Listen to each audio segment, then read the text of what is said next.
The key issue in crypto markets, of course, is leverage, how much some firms have been borrowing to invest. It's hurting customers in Asia and beyond, but new leverage products are still potentially hitting the market. Let's talk about why with Benjamin Stani of Matrixport. Benjamin, great to have you with us as always.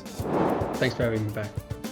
Benjamin, I want to ask you specifically about one product, potentially from Citi. It's talking about mortgages collateralized by crypto. What is your take on that? What is the potential risk involved in that? Yeah, it's an interesting product. Although in essence, I would say crypto-backed mortgages is just another way of crypto-collateralized lending.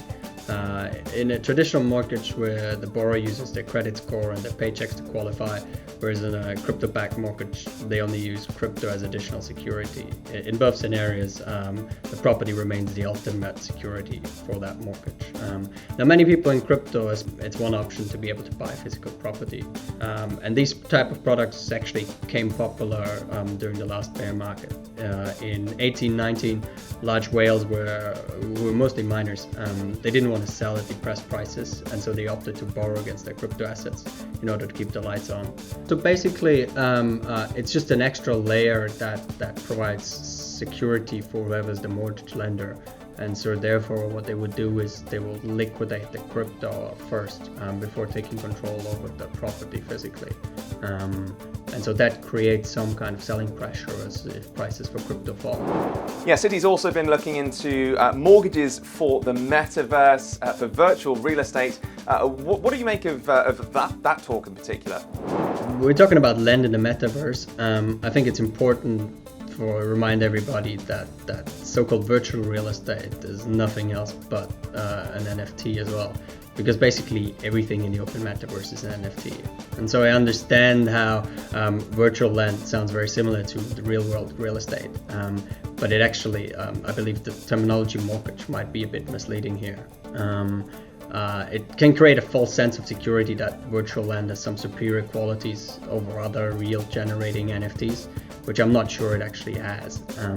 Having said that though, I think lending versus true yield generating assets makes a lot of sense.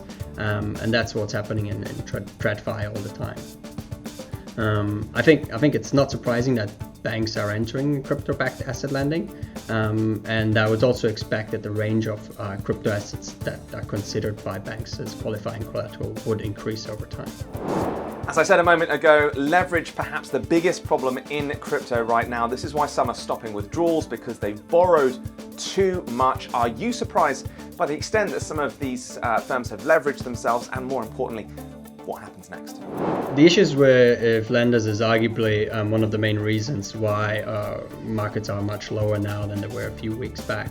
And as you rightly said, excessive leverage within crypto institutions is what brought us there, and we're witnessing the painful unwind of that now.